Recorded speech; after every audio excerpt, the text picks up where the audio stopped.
1937, 1947, 1967, 1991, 2000, 2001, 2007, 2008, 2010, 2013, 2019, 2020.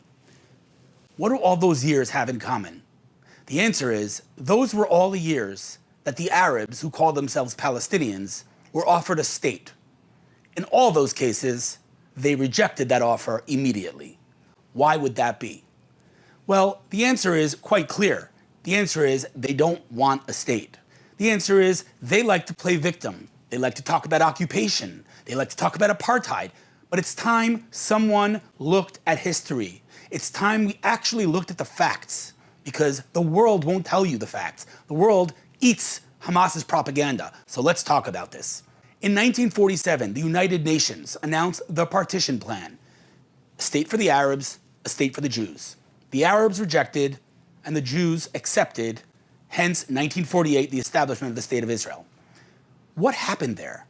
Why did the Arabs reject yet another offer? The answer is, read their charter. It's really not a mystery. The PLO, the Palestinian Authority, Hamas, they declare proudly what they want. And here's a spoiler: it's not a state. So they rejected that offer, and they've declared their goal ever since to destroy the state of Israel. They don't want a state. They want no Israel. Now with this war, everyone's talking about Gaza. So let's focus on that for a second. 2005, listen carefully because this is mind-boggling. 2005, we all know the disengagement. What you might not know is that Israel, in addition to evacuating 10,000 of its citizens, dug up its dead.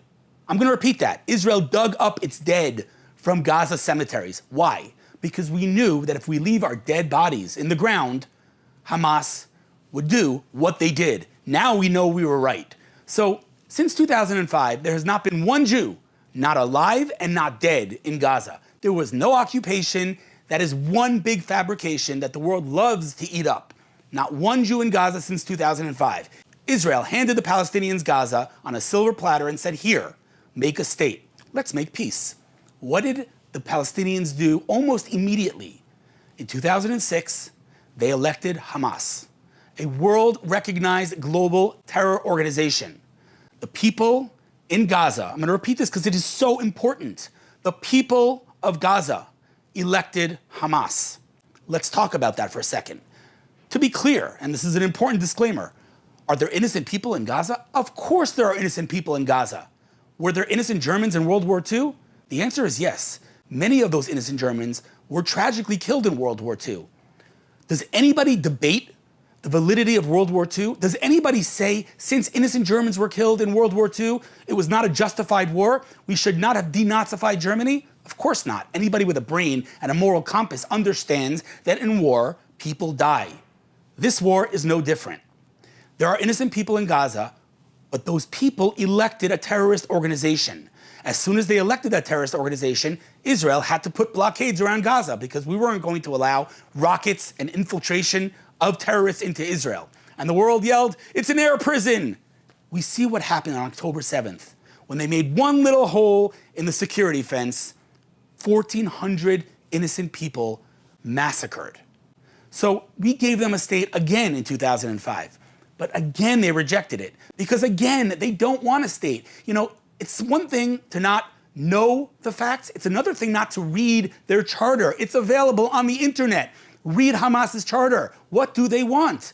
They say it. They don't even want dead Israelis. They want dead Jews anywhere in the world. And the first line of defense is Israel. But if anybody around the world, whether it's in the United States or Europe, thinks that Hamas wants to stop with Israel, again, you're not paying attention. Read their charter. Find me one Palestinian leader that has declared that they want peace with Israel, that Israel has a right to exist, and they denounce terror. You won't find one because it doesn't exist. So let's talk about some of the arguments that you and I hear on college campuses and around the world. Let's start with genocide. Israel is committing genocide against the Palestinian people. Really? Because if you look at the numbers, they tell a different story.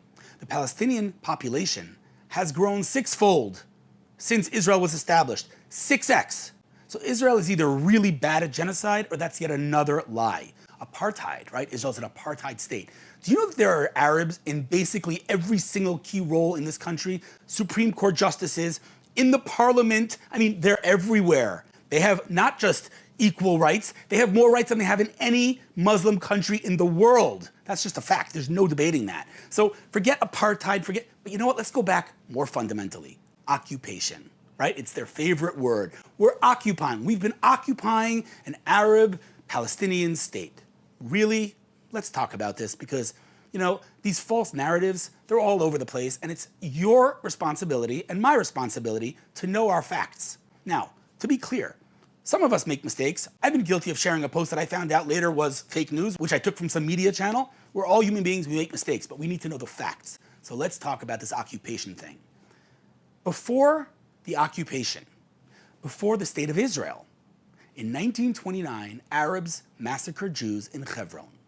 So if occupation causes terror, which is their fundamental claim against the Jews and against Israel, presumably anybody with a half a brain understands that before occupation, there should have been no terror. But again, 1929, before the state of Israel was even established.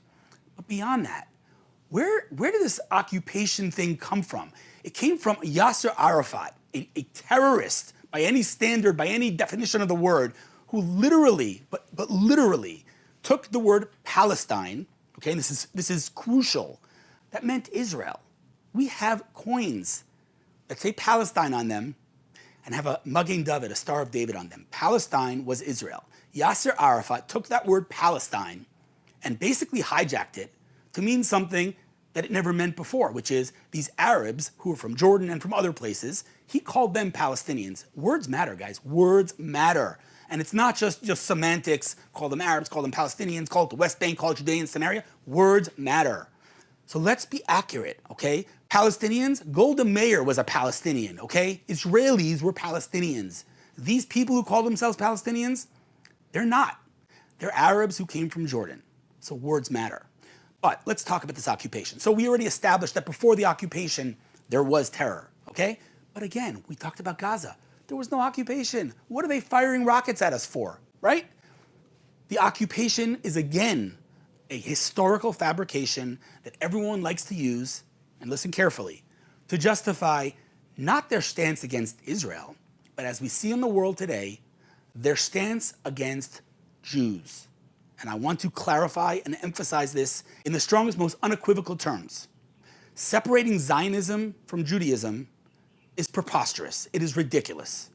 Anybody who knows anything about Judaism knows that we pray to Zion throughout our entire prayers every single day. For thousands of years, Jews faced Zion when we prayed. So to say I'm anti-Zionist but not anti-Semitic is the most ridiculous sentence that millions of people utter every single day.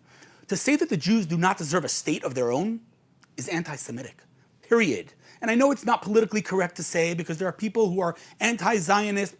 Anti-Zionism is the new face of anti-Semitism. It's the same age-old hatred, the oldest hatred in the world, the hatred of Jews, with a new mask called anti-Zionism. This is super duper important. Furthermore, we need to talk about this moral equivalence that the world likes to make, this big equal sign. There's Hamas, a terrorist organization that does what they did, and I'm not going to repeat what they did because it's bad for my soul and it's bad for your soul, but we know what they did. There's them, and then there's the IDF. I want to explain to you, and we've all heard this, the IDF is the most moral army in the world. Let's actually talk about this. What does the IDF do? It's really actually unbelievable to hear. We drop pamphlets, okay? We notify, we pick up the phone, we send SMSs to people, innocent civilians in Gaza, letting them know that we're about to attack. Now, I think you and I can both understand what that does to our deterrence, what that does to our element of surprise. Because if we let them know, we let our enemies know. But we risk that anyway. You know why? Because to us, human life, to us being the Jewish people, human life is the most important value. So to compare us, the IDF, that values human life and that does everything to minimize civilian death, to Hamas, that does everything to maximize civilian death, is moral bankruptcy. Stop making that comparison. These aren't two equal sides. This is good, the IDF, versus evil, Hamas.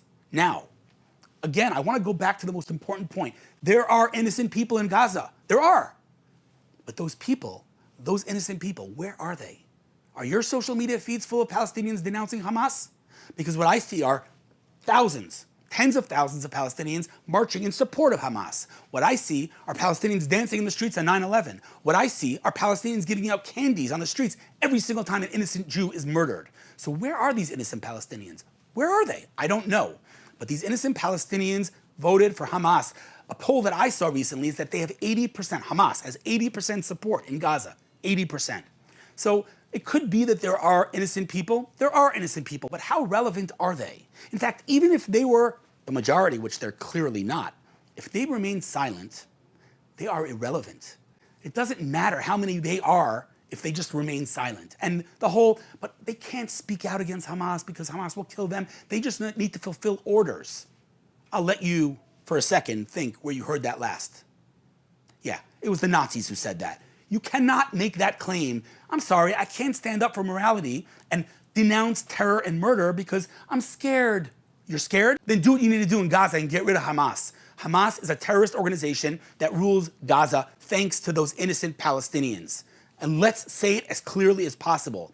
Those people who dance in the streets, who give out candies, and who elected Hamas are accountable for their words and their actions. And here's the irony of it all. Those people who say, no, they're innocent people, they can't do anything, they're not to be held accountable. Wait a second. Are the Palestinian people a people? Are they a nation that deserves a state? Because if they're a nation, they should be held accountable as a nation. And if they're not a nation, they're just a bunch of, punks acting up, well then, why do they deserve a state? Think of the irony. Think of the hypocrisy here. Those very same people who claim that the Palestinians deserve a state are the very same people who say, nah, they shouldn't be held accountable for their actions. But they should, and they will be, and they are in this war. It's horribly tragic when innocent people die, but that's what happens in war. Did Israel want a war? Absolutely not. The Israel Defense Forces is exactly that, defense forces. Israel has never attacked anyone. We were in shul, we were in synagogue on Simchat Torah dancing with Torah scrolls when Hamas decided to do what they did. Unprovoked and for no reason whatsoever other than one. They want to see dead Jews. Now, we're hearing on campuses, the Nakba, right? We forcefully removed Arabs from their houses in Guys, please. 1947, the partition plan, they had a state. They did not want a state. I'm going to keep repeating it. I know I sound like a broken record, but this is so fundamental. Anybody who says that Israel occupied an Arab-Palestinian state in 1948, ask them one question. Just one question. Look them in the eye and say, okay, Israel occupied an Arab-Palestinian state. Fantastic. Do me a favor. When was that state established? Can you give me the date that Arab-Palestinian state was established? Or, you know what, forget the date. Kindly remind me what the national anthem was, or who the prime minister was, or what language they spoke, or what their currency was. Because such a state never existed. It's all a lie. Which begs the question, how do so many millions of people believe these lies? The answer is, again, the oldest hatred in the world, the hatred of Jews. New mask in 2023. Facts don't matter to them. They have now found an excuse to let their anti-Semitism come to the surface. And so they can believe whatever they want in Ivy League colleges. Truth be told, I'm extremely worried about my brothers and sisters outside of Israel. And I know that sounds funny after what we've been through, but at the end of the day, what we do in Israel and how we retaliate is in our hands. We're not at the mercy of some government, and we don't have to hope that they'll come to our rescue.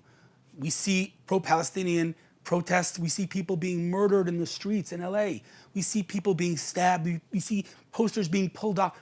This is a new level. We have reached a new level of anti-Semitism. In fact, I'll say, and this is also a hard thing to say, that on October 7th, when I heard, after I turned my phone on after the holiday, and I heard what had happened, I'm an optimistic guy. I tried to find something to grasp onto, something positive. And you know what I could come up with? I said, this is a tragedy of unparalleled proportions. But maybe, perhaps, the only silver lining here is that the world will finally see what Israel knew for decades. The world will finally, unequivocally, stand with Israel. And here we are, 1 month later, and anti-Semitism has increased by hundreds of percentages. Hundreds. So the world does not recognize, the world does not accept, and Holocaust deniers, it's a sick thing, but Perhaps they could say, hey, we don't have any hard evidence. Hamas live streamed the atrocities. There is no denying, there is no debating what Hamas did. And yet, despite that, there are still people who side with Hamas. There are still people, intellectual people, by the way, otherwise moral people, who claim that it is justified. It is resistance. Resistance, if you're watching this, is there any scenario in which you, as a human being with a heart and a conscience and blood in your veins, is there any scenario in which you would justify doing what Hamas did? Any scenario, anything. Someone kicks me out of my house, which is their narrative, a false narrative, but it's their narrative. Someone kicks me out of my house, I'll protest, I'll go to the police, I'll do whatever I have to do. Will I do what Hamas did? No. You know why? Because I have a conscience. These people do not have a conscience. There's no Nakba, there's no occupation, there's no apartheid. These are all fabrications that our enemies used to justify their hatred of Jews. And so what's going to happen now, based on the intel that I have, the knowledge that I have of this war, we're going to continue until Hamas is completely eliminated from this world. And then we're going to take security control over Gaza like we have in Judea and Samaria, what the world calls the West Bank. And we will facilitate, hopefully, and this is not information that I have, this is my hopes and dreams, we will facilitate the ability for them to build a new society that is not promoting and encouraging terror and the murder of Jews. But that, we have a long time till we get there. Right now we're focusing on getting rid of Hamas, and the world as a whole can either thank us for the work that we're doing for them, because again, if you think they're stopping with Israel, you're not paying attention. So the world can either stand with us, support us, denounce terror, or they could sit it out and sit down and let us do the work that we need to do and let them thank us later. The world was silent in the past. The world was silent in World War II. The world was silent throughout all of the persecutions that the Jewish people experienced. The Inquisition, the pogroms, the Crusades, the list is long. They were quiet then, and they're being quiet again. So if you're watching this and you know someone who is pro-Palestinian, you need to know that in today's day and age, after what Hamas has done, being pro-Palestinian is being pro a people that elected the terrorists who did what they did. And again, yes, there are innocent Palestinians, but the Palestinian cause, the narrative, the agenda is in the charter, and they say it loud and clear. And the irony, and there's so much irony in this war, the irony is that we're not listening to them. They're saying, guys, we don't want a state. We want dead Jews. And the world's saying, no, no, no, no, no. They don't mean it.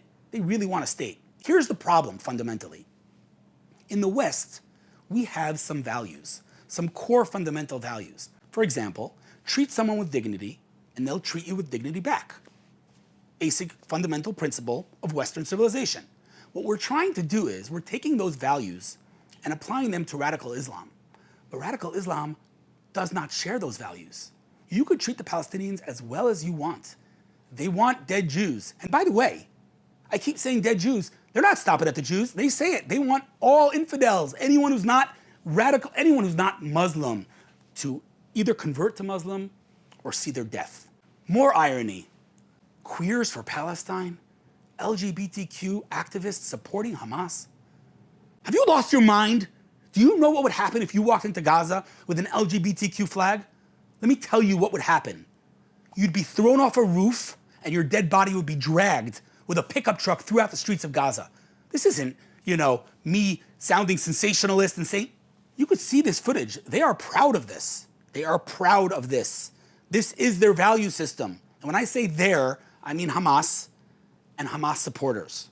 I'm going to keep saying it because I don't want anyone to take what I say out of context. There are innocent Palestinians, but those innocent Palestinians are irrelevant if they remain quiet. Irrelevant. And so when you see on college campuses liberals for Hamas, you need to understand the depth of hypocrisy here. Those very liberals and their values and the things they stand for are 100% fundamentally opposed to what Hamas stands for. They hang and they murder people with liberal values. And so you need to understand and be able to communicate with the people on campuses and all around America and around the world who don't stand with Israel today. You need to be able to communicate to them the facts, the historical facts, that started before the state of Israel was even established in 1929, as I mentioned, in Hebron. You need to be able to communicate those facts clearly, concisely, and accurately. Not to say that we're ever going to win the digital war, because they outnumber us, obviously, but truth will prevail. And at the end of the day, whenever that end of the day comes, we know the ending, and it's going to be a good one. And I want to emphasize that.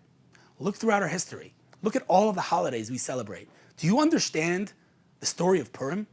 That was a near genocide of the Jewish people. And now we celebrate. But at the time, we couldn't even imagine celebrating. The same is true for today. We are in deep agony and pain and mourning. And the thought of celebrating is foreign to us. I understand that. Trust me, I do. But we will win this. We know the ending. The question is, and this is a tremendous, fundamental question, who will stand with us on the way to that ending, on the way to that victory? Who will be our allies and who will get in our face? And I just want to end with one beautiful thought that I heard from my friend Rav Ephraim Goldberg from Boca Raton. He said something that really, to me, illustrates the two sides of this war perfectly. In the Torah portion of Lech Lecha, God says to Abraham, Va'avarcha mevarechecha, whoever blesses you, the Jewish people, will be blessed. Umekalelcha, and he who curses you, you would have expected the Torah to say, akalel, I will curse, right? Va'avarcha mevarechecha, umekalelcha, akalel, I should say. But it doesn't, it says aor. Aor. Aor is another way to say I will curse, but why does the Torah switch languages? Why doesn't it just say akalel? Why does it go to aor? So Rabbi Goldberg said something that was just beautiful. I don't know in whose name he said it, but it was really beautiful and it resonated with me deeply, and I think it really does illustrate the nature of the Jewish people. Aor has another word in it, or, light. And here is how you're supposed to read that verse. Va'avarcha mevarechecha, those who bless the Jewish people, those who stand with us, those who have moral clarity, those who have a moral compass, they will be blessed. Umekalelcha, those that get in our face, those that get in our way, those that pass resolutions in the UN and appoint Iran as the head of the Human Rights Council, those people, aor, they will see our light. They try to bring their darkness, our light will extinguish their darkness. They will see the unity in the Jewish people. They will see all the charity. They will see all of the beautiful things that the Jewish people have done over the past month. You try to bring your darkness on us, we'll bring our light. Va'avarcha mevarechecha, those who bless us will be blessed. Umekalelcha, those who get in our face, aor, will see our light.